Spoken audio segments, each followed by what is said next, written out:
Bismillahirrahmanirrahim. Assalamualaikum warahmatullahi wabarakatuh. Saya Dr. Panji Gurah Baskara, spesialis penyakit dalam di RSUD Cimacan.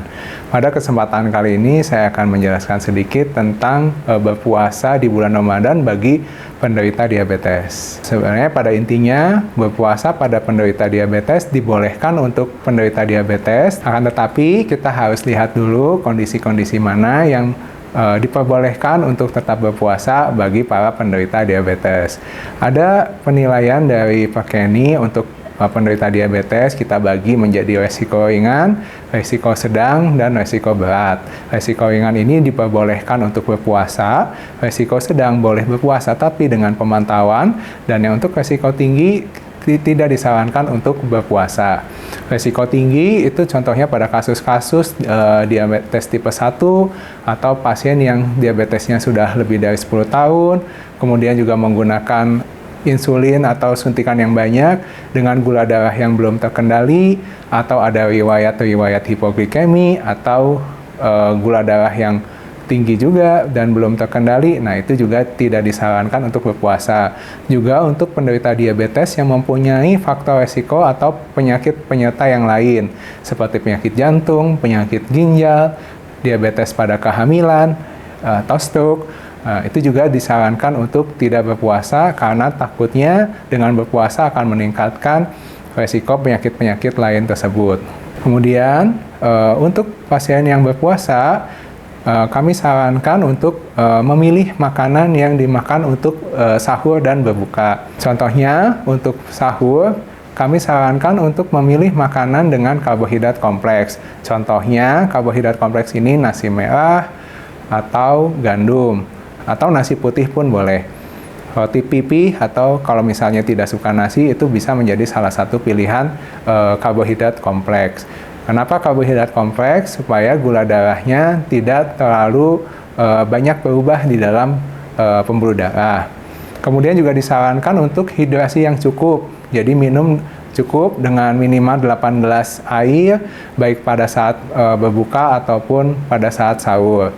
Kemudian juga kita tetap aktivitas bisa seperti biasa, tapi mungkin kurangi aktivitas-aktivitas yang berat yang membuat kehilangan cairan atau membutuhkan tenaga yang cukup besar sehingga dapat mengganggu keseimbangan gula darah bagi penderita diabetes. Bagaimana dengan penderita diabetes yang sudah mendapatkan insulin, apakah boleh berpuasa atau tidak? Dari Perhimpunan Pak Kenny itu diperbolehkan puasa dengan beberapa kondisi. Insulinnya pun bisa dapat kita atur sesuai dengan jenis insulin yang dipakai.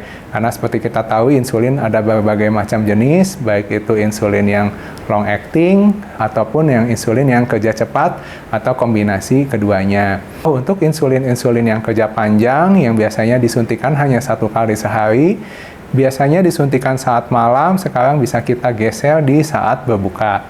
Kemudian untuk insulin yang kerja cepat, nah kita sebaiknya bisa lakukan dulu tes gula darah mandiri. Kita bisa atur dosis insulin sesuai kebutuhan berdasarkan dari gula darahnya. Akan tetapi sebagai gambaran umumnya, kita bisa lakukan hal-hal seperti ini. Misalnya untuk suntikan yang kerja cepat yang disuntik 3 kali sehari, otomatis yang suntik siangnya kita tidak suntikan.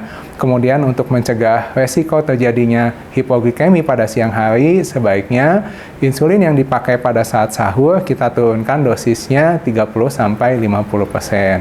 Kemudian untuk insulin long acting yang disuntikan 2 kali sehari pun, pada dosis sahurnya kita turunkan juga dosisnya 30-50%.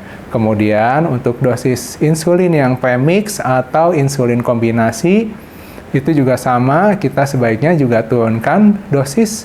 Apabila 1 kali sehari sih tidak perlu penggantian dosis, kita hanya suntikannya saat berbuka. Tapi kalau pada suntikan yang 2 kali, kita suntikan yang pada saat sahurnya turunkan sebanyak 30-50%.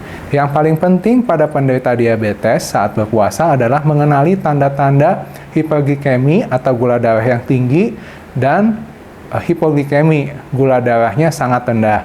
Apabila gula darah di atas 300 atau kurang dari 70, kami sarankan untuk membatalkan puasa dan segera melakukan penanganan tercepatnya. Tanda-tanda paling simpel dari hipoglikemi yang dapat kita ketahui adalah adanya perubahan dari badan berupa keringat dingin yang banyak, penurunan kesadaran mungkin, pasiennya jadi tampak mengantuk, atau pandangan menjadi gelap, atau sampai pingsan, tangannya menjadi dingin. Nah, jika ada tanda-tanda seperti itu, dan kita punya alat tes gula, sebaiknya kita cek saat itu juga.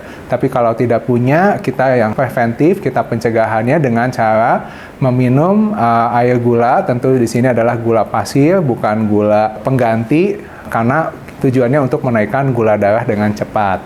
Kemudian, tanda-tanda hiperglikemi atau gula darah tinggi yang bisa kita kenali dengan cepat adalah rasa haus yang sangat berlebihan dengan kencing yang sangat banyak. Ketika tanda-tanda tersebut ada, sebaiknya sama, kita bisa cek gulanya. Kalau tidak ada, kita langsung antisipasi, kita batal puasa saat itu juga, kita minum dengan banyak.